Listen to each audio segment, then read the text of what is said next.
Përplaset kokë më kokë me një makinë tjetër, humb jetën shqiptari në Itali. Aksident me pasojë vdekjen e një shqiptari është regjistruar mëngjesin e dieshëm në Itali rreth orës 5:30. Sipas mediave italiane, viktima është një 42 vjeçar me origjinë shqiptare dhe banues në Bondeno në provincën e Ferrara. Ai ishte kryefamiljar, bashkëshortë dhe baba dhe quhej mentor Carkaxhia.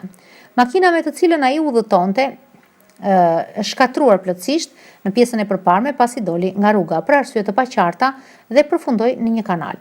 Shqiptari për arsye që po hetohen nga policia është përplasur kokë më kokë me një tjetër makinë, që përfundoi përmbys në korsinë tjetër të rrugës, brenda të cilës ndodhi një burr 41 vjeç dhe një grua 46 vjeçe, të cilët u dërguan në spital dhe ndodhen në gjendje të stabilizuar shëndetësore. Ishin zjarfiksit ata që nxorën çiftin nga makina dhe gjithashtu trupin e pajetët 42 vjeçarit shqiptar. Në vend ngjarje u desh edhe ndërhyrja e helikopterit për të transportuar të plagosurit në spital. Fatkeqësisht për shqiptarin nuk ishte mbetur asgjë për të bërë nga bluzat e bardha, sepse ai kishte vdekur në vend.